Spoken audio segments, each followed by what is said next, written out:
એક જગ્યાએ મોરલો બોલ્યો, મોરલે ટહુકો કર્યો ને તો કોયલ જોઈ ગઈ, કોયલ સાંભળી ગઈ, જોઈ શું ગઈ, સાંભળી ગઈ. ઓહો, મારો ટહુકો ને સામે ટહુકો મિક્સ થાય છે, મેચિંગ કર્યું થાય છે. હમણાં નરેશભાઈને મેચિંગ થઈ ગયું છે હમણાં.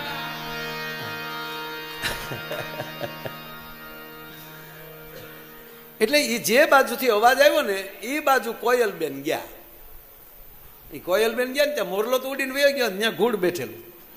તે કોયલને શું થયું કે આજ બોલ્યું છે ને, એટલે કોયલે પૂછ્યું કે હમણાં જે ટંકો થયો તે હું એ તમે બોલ્યા? ઘૂડ કે ગોઠવાઈ જતું હોય તો હા પાડીને વાંધો નહીં. એટલે નરેશભાઈ ઘૂડે એમ કીધું, એ ટંકો તમારો હતો? આમ કામ કર્યો,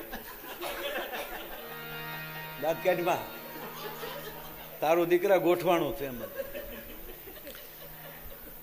પછી બાપુ કર્યું શું કે તો પણ અત્યારે તો ટંકો કરો. એટલે ઘૂડો ભાઈ ઈશારા જ કરે છે, બોલતો નથી. કે પણ બોલો તો ખરા. તો એક પગે લખ્યું ઘૂડે,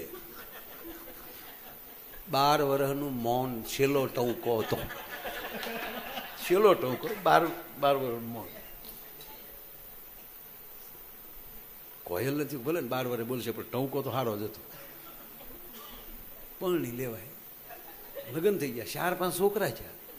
ઘૂડિયાઓ, ઘૂકુ ઘૂકુ, ઘૂડ ને કોયલ.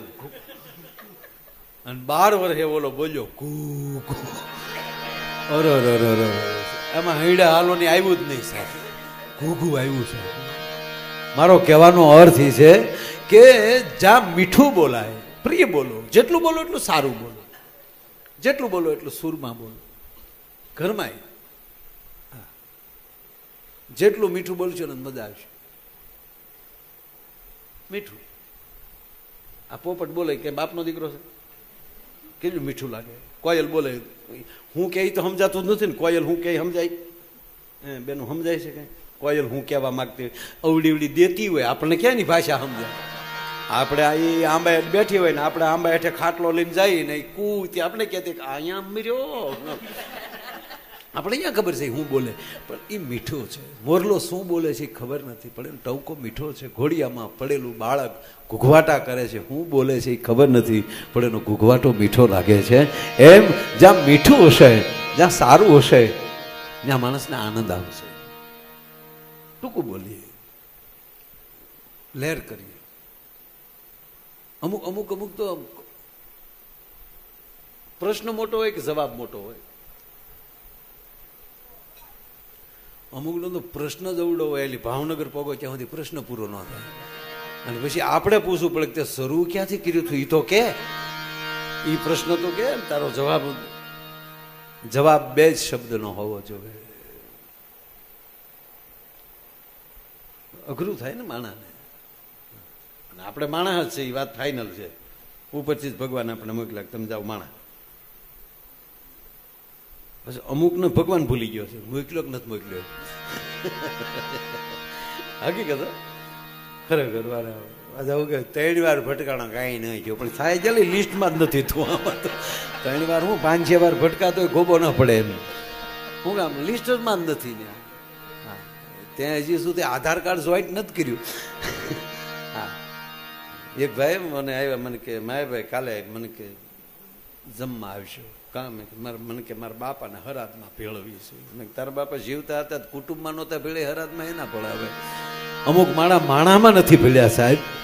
પછી તો આપણે એક શ્રાદ્ધથી એને ભેળવવા પડતા હોય છે. અને આપણા બધા શાસ્ત્રો એવા છે. અમુક માણા દાડા ન ખાય, ખબર ને? અને અમુક માણા કોઈનો દાડો મૂકે નહીં. આખી નાતના બુઢિયાઓનું લિસ્ટ એની પાસે હોય.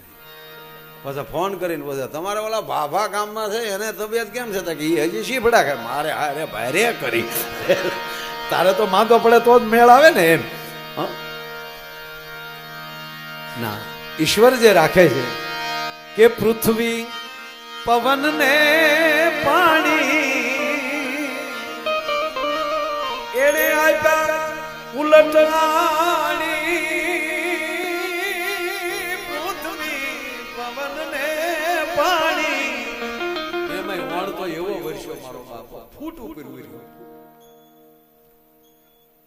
કેવા કેવા ગામડા બધા એ શહેર બધા બાપુ એ અંદર હોળીઓ આવે. અમારી માવુના વેણ હાસા પીડ્યા. પેલા ગીત ગાઈ ડોહ્યું આ બાજુ ખસો ખસો વેવાય આગબોટ આવે.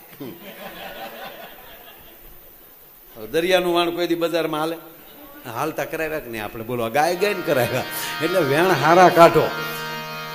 આ જો હવે અત્યારે કે વડોદરામાં કેટલી હોળીઓ હાલ્યું અને પછી જેટલી હોળીઓ એટલી મઘીર્યું. વડોદરામાં બહુ શું કામ પાણીના કેળા હતા અહીંયા આપણે ખોરડા કરી નાખ્યા. એને પછી ક્યાંક હાલવું કે નહીં. કેટલી વસ્તી વધતી જાય વધતી જાય પૃથ્વી ઘટતી જાય ઘટતી જાય. ગજબ છે. વસ્તી ગણતરી વાળા આવ્યા ને પૂછ્યું કેટલા છોકરા હતા કે 7 છોકરા ને ત્યાં 6 બેનું કે 13 જણા. હા અમારા ગરીબ માણસ કેટલા હોય બાપા લે. તો ઓલો ગામ મૂકીને વયો ગયો ગણતરી કરવા આવ્યો છે કે આ ગરીબ ને ગયા તો શ્રીમંત ને કઈ જાય છે વયો ગયો. બોલો બોલો નથી નથી ગણવા. હા ના ના એ તો કુટુંબ તો મોટું જ હોવું જોઈએ સાહેબ. હું હકીકત કહું. હા મને આ નાનું કુટુંબ સુખી કુટુંબ મને મગજમાં બેસતું જ નથી. હા હકીકત છે ને સાહેબ ખોટી વાત છે. નાનું કુટુંબ સુખી કુટુંબ આ નરેન્દ્રભાઈ મોદીને કેટલા ભરવું? 5 ભાઈઓ 1 બેન 6 મોટું કુટુંબ છે. જેટલા મોટા માણસો છે એ કોઈ ના અમે કેટલા 9 ભારું લ્યો. હું અંધાથી 9માંથી અંધાથી નાનો.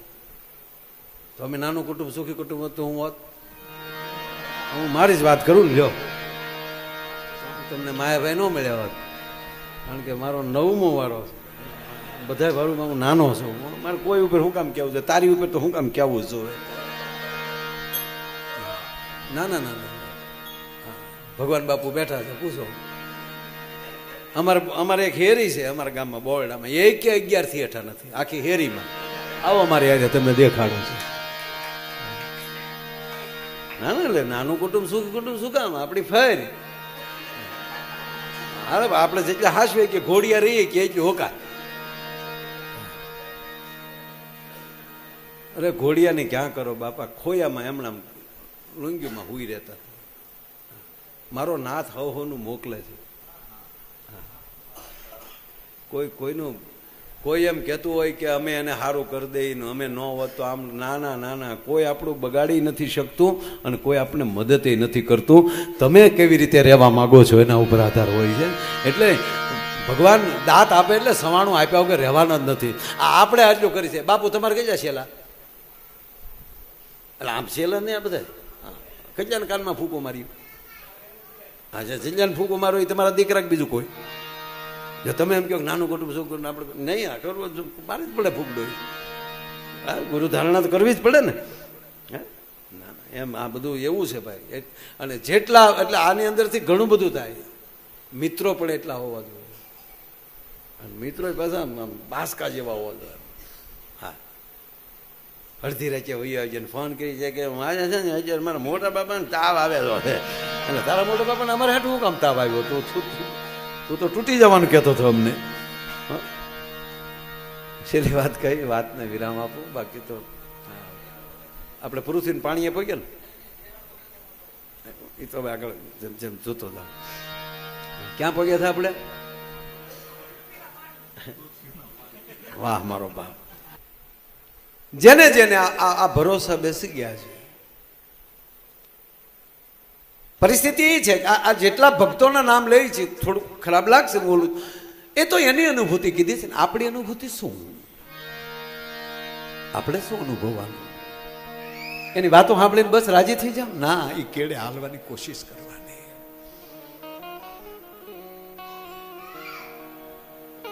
હમણાં સતત એક મારો પ્રશ્ન રહી છે, માણસો જ્ઞાનને અને વિજ્ઞાનને અલગ કરી નાખે. ના, જ્ઞાન વિજ્ઞાન ભેગું છે. જ્ઞાન એટલે તમને જાણકારી, અને એ જે જાણકારી છે એમાં પરિભૂત થવું એ વિજ્ઞાન. એમાં સફળતા સુધી પહોંચી જવું, જે જાણકારી થઈ છે ત્યાં સફળતા સુધી પહોંચવું વિજ્ઞાન. એની વચ્ચેની જે પ્રક્રિયા ચાલે છે એનું નામ પ્રયોગશાળા છે. કેવા પ્રયોગ કર્યા છે મીરાએ, કેવા પ્રયોગ કર્યા છે નરસિંહ મહેતાએ, કે પરિસ્થિતિ જે પણ થાય પણ સંશોધનનું છોડવું નથી. મીરાબાઈને કેવી પરિસ્થિતિ, તમે કલ્પના તો કરો સાહેબ.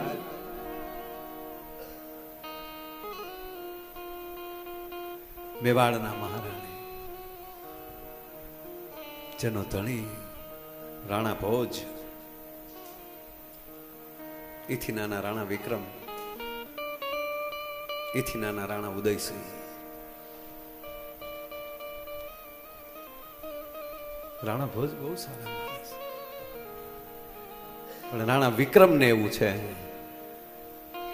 કે મોટા ભાઈને સંતાન થશે તો ગાદીએ ઈ બેસે, મીરા મેવાડમાં ન રહેવા જોવે. રાણા વિક્રમ મીરાબાઈ પગે લાગે, દિયરજી અમે ક્યાં એક કક્ષમાં રહીએ છીએ.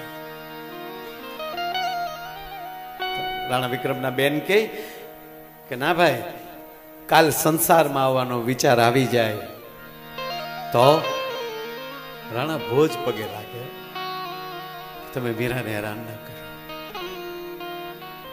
હવે શું કે ખબર, એમના બેન મોટા ભાઈ, મીરા નાટક કરે છે, એને તમારી સાથે સંસાર નથી માંડવો ને એનું નાટક કરે છે મીરાબાઈ, એટલે અલગ કક્ષમાં રહે છે, ભક્તિનો ઢોંગ કરે છે. પણ મોટા ભાઈ તમે રાજા છો, ક્યારેક કાન મંડાય હજ થયો બાપુ, એના કક્ષમાં કોક એને મળવા આવે છે.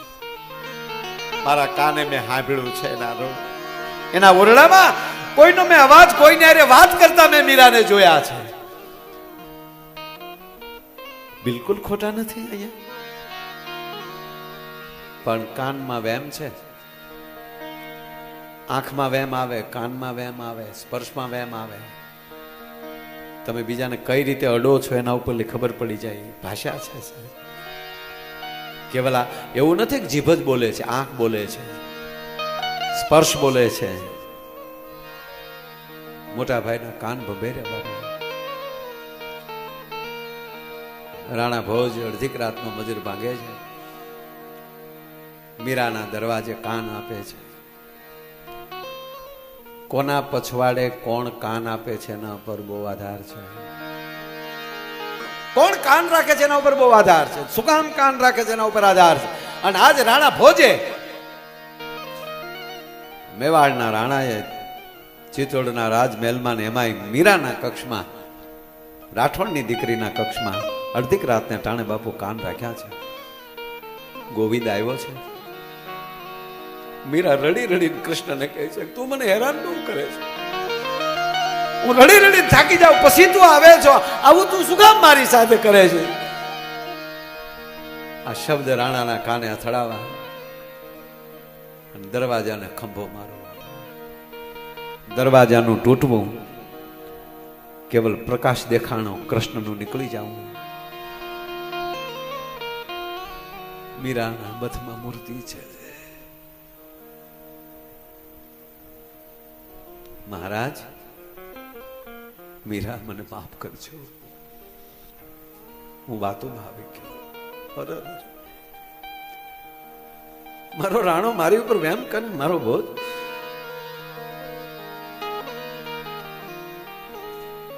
મહારાજ માફ કરજો, જ્યાં વેમ હોય ત્યાં હવે રહેવાય નહીં. બાબુ પહેલી વાર રાણા ને કહીને મીરા મેવાડ ચોળે છે, પહેલી વાર વૃંદાવન જાય છે.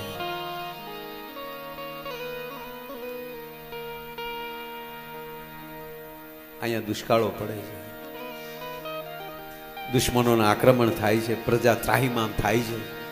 અને એ સમયમાં કહેવા ગયો સાહેબ, ત્યારે મીરાના અનુયાયીઓ ખૂબ હતા, પણ રાજ સામે શું બોલી શકાય? પણ છેલ્લે બળવો કરે છે અનુયાયી કે મહારાજ માફ કરજો, દુષ્કાળ પડે છે, બીમારીઓ આવી છે, રાજમાં આક્રમણો થાય છે, આ પ્રજા ઉપર પીડા આવી છે, એનું કારણ એ મેવાડમાં ભજન વયું ગયું છે. જાવ એ ભજનને પાછું લાવો. રાણા ભોજ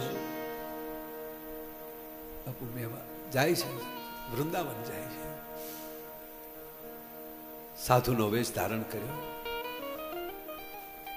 મીરાએ જ્યાં કુટિયા બાંધીને રહેતા ત્યાં ત્યાં આવીને કીધું ભિક્ષાન દેહી. મહારાજ શું આપું ભિક્ષામાં? હું તો ઠાકોરજીના મંદિરે પ્રસાદ લઈ લઉં છું. મારી પાસે થોડાક ફળ છે. ના મીરાબાઈ, હું માગું તમારે આપવાનું છે, નહીતર હું પાછો વયો જાય. ભિક્ષા લીધા વગર કોઈક પાછું જાય ને તો ભજન જાતું હોય છે, લાજતું હોય છે. ના મહારાજ, પાછા નહીં જવા દો. પણ પગે લાગીને એટલું કહું, મારી પાસે હોય એ માગજો, તમારી પાસે છે એ માગવું છે. કે તો માગી લ્યો, આપો જળ. જળ મૂકે છે કે આપ જે કહેશો એ આપીશ. અહીંયા જળ મૂકવું, અહીંયા રાણાની આંખમાં આહુડા ધારી થવું, ચિત્તોડ પાછા. રાણાજી આવેશમાં તમારી જેવો ન બનવું તો તમારી સુધી પોગી ન હોય કાંઈ મારાથી સાહેબ. તમારા સુધી પહોંચવા માટે પછી આવે છે મીરાબાઈ. થોડોક સમય જાય છે, આક્રમણ થાય છે, રાણા ભોજનું અવસાન થાય છે, વિક્રમ ગાદીએ બેસે છે. પછી આ બધા ઝેરના કટોરા રાણા ભોજ નહીં સાહેબ, રાણા વિક્રમ મૂકે છે. માણસોને ખબર નથી, માણસોને ખબર એટલી કે આમાં ઝેર છે. મીરાબાઈના આમ પૂજામાં બેઠેલા અને ઝેરનો કટોરો મૂક્યો. મીરાબાઈ ધરીને પી ગયા. ઓલા માણસો બેઠા. હવે હું થઈ જોઈએ, રાણાજીને આપણે મહારાજા વિક્રમને કહેવું પડશે. બેઠા, કાંઈ થયું નહીં, એ તો હાલતું હતું ભજન. મીરાબાઈ હવે પૂછે છે, કેમ તમે મને આશ્ચર્યથી જુઓ છો? કે મીરાબાઈ અમને માફ કરજો, કે એ ઝેર હતું, ઝેર હતું, અમને રાણાજી આપ્યું છે. કે તું શું કામ ચિંતા કરો છો? મને કઈ થયું કે ના? તો એક કામ કરજો ને, કે રાણાજી ને કહેજો ફરી ઝેર મીરાબાઈ કરે છે પુકાર, ઝેરને એ જીરવા જીવન મારો આજ મને એનો છે ઇતબાર. રાણાજીને એ જ રાણાજીને કહેજો ફરી ઝેર. પછી મીરાબાઈ પત્ર હાથમાં લે છે. સ્વસ્થા શ્રીગામ કાશી. મારા પરમવંદની તુલસીદાસજી, આજ મારી આ પરિસ્થિતિ છે. મારો નાથ ઝેર પીવા આવ્યો, મારો નાથ સર્પના કરંડિયામાં ફૂલ બનીને આવ્યો. હે પૂજ્ય તુલસીદાસજી સ્વામીજી, મને રસ્તો દેખાડો, મારે શું કરવું જોઈએ? પત્ર લખે છે મીરાબાઈ. વિવેક પત્રિકામાં, તુલસીદાસજીની વિનય પત્રિકામાં આ પત્ર છે. અને પછી તુલસીદાસ જવાબ મોકલે છે, પિતા તજો પ્રહલાદ, વિભીષણ તજો ભાઈ, બલી ગુરુ તજો ભરત તજી માઈ. એ મીરાબાઈ, જેણે ભગવાનના ભજનમાં જે હરસ કરી તો વિભીષણે ભાઈ તજી દીધો, ભરતે માને તજી દીધી, બલીએ ગુરુને તજી દીધો, પ્રહલાદે પિતાને તજી દીધો. અબ તજી ગયો. પછી મીરાબાઈ દ્વારકા જાય અને જેવા મીરાબાઈ દ્વારકા જાય, આયા ફરીવાર આક્રમણ થાય અને રાણા વિક્રમનું પણ મૃત્યુ થાય. અને ત્યારે વિક્રમ રાણાથી નાના ઉદયસિંહ, એની 11 વર્ષની ઉંમર હોય છે, અને એ જ રાજની દાસી પન્ના થાય, એનો 11 વર્ષનો દીકરો હોય છે. બેયને ઘેન આપે છે બાઈ, અને ઉદયસિંહની કક્ષમાં પોતાના દીકરાને હુવડાવી ઉદયસિંહને કરડિયામાં નાખી અને ભાઈ કુંભલગઢ વહી જાય છે. અને ઉદયસિંહને કુંભલગઢ મોટા કરે, ત્યાં પરણાવે જયવંતાબાઈ સાથે, અને એનું સંતાન થાય મહારાણો પ્રતાપ થાય છે. અને ઈ રાણો 11 વર્ષનો થાય, ચિત્તોડ કબજે કરે, અને એમાં ફરતો ફરતો ફરતો ફરતો આ મીરાબાઈના કક્ષ પાસે આવીને ઉભો રહે છે. અને પોતાની માને કહે છે કે માં, આ કક્ષ કેમ બંધ હોય છે? અને તેથી માં જયવંતાબાઈ કહે છે કે મોટી માનો કક્ષ છે બેઠા, અમે રાઠોડની દીકરીઓ કર્યાવરમાં કૃષ્ણને લઈને આવીએ છીએ. અને આખી વાત કરે કે આ રીતે માં અત્યારે ક્યાં છે કે દ્વારકા. તો માં અમારી આપણી ભેગા હવે ન રહી શકે. ઘણા કહે કે રાણોજી તેડવા ગયા દ્વારકા. કોણ રાણો? રાણો પ્રતાપ જાય.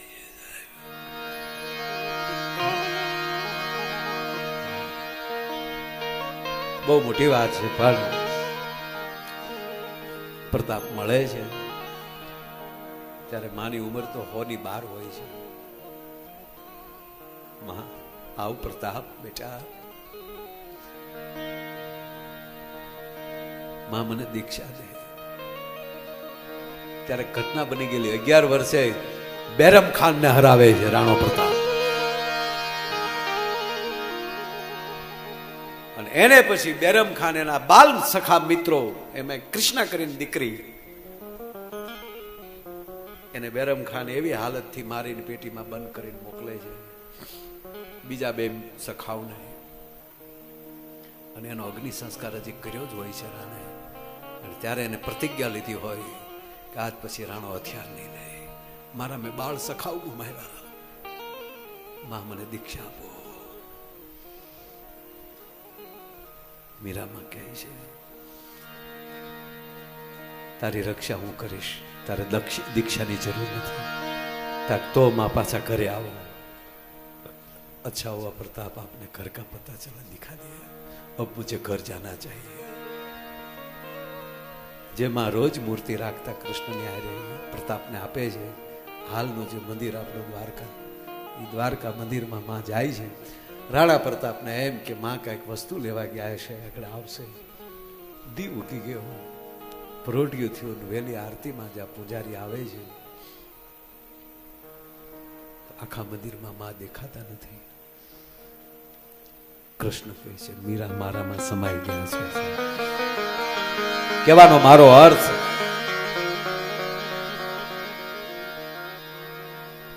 એ રસ્તો એને લીધો છે. એમાં કેટલાક ભક્તોની વાતો કરીએ, પણ વાત એટલી છે એમાં આપણને શું અસર થાય? બસ ઈ કેડે ચાલીએ. એનો અર્થ એ કે દ્વારકા વાળો સાંભળે તો છે.